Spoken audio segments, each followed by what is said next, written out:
Hi subscribers, hope you're doing well. And yesterday, I think I've got in one of our video, I've got a question where I was discussing about a content delivery network.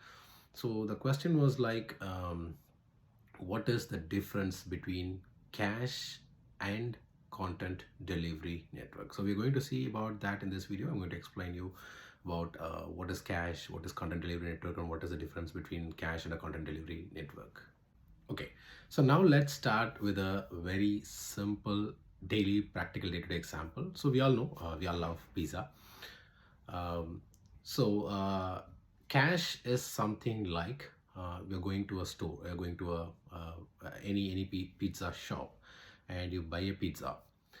You eat all the out of 6 slices, you eat all the 5 slices, and you keep the remaining one in your fridge.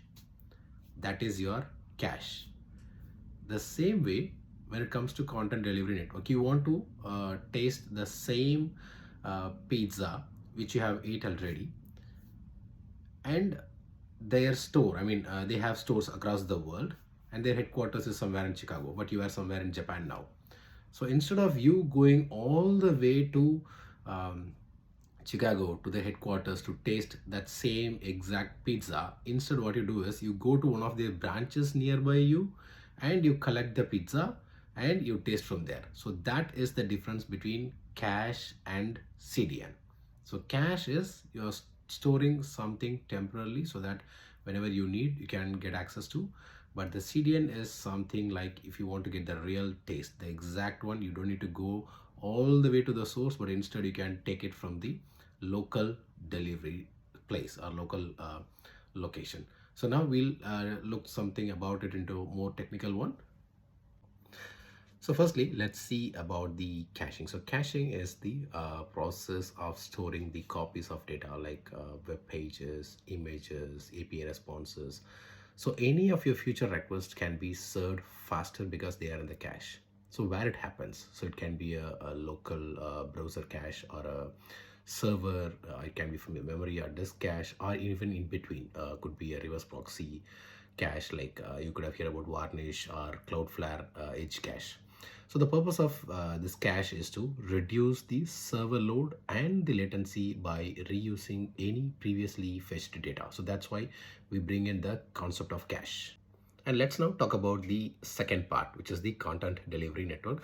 So a content delivery network is a network of distributed servers, and they are located across the globe, and they deliver the cached content like images, JavaScript, CSS, videos from the closest server to the user.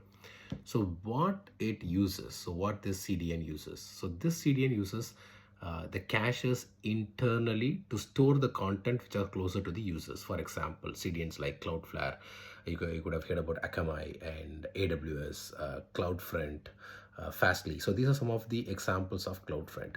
So the key differences between the cache and the CDN is, as I told you about the pizza example. So your cache can be a local or server side, but your CDN could be from the global network of caching servers. On the other hand, the cache temporarily stores data or for faster retrieval, but the CDN delivers the cached content from the nearest server to the users. And the main benefit of cache is they reduce the response time and the server load.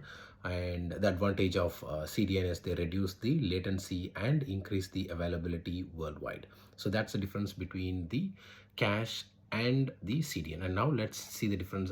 Let's see the relationship between CDN and the cache.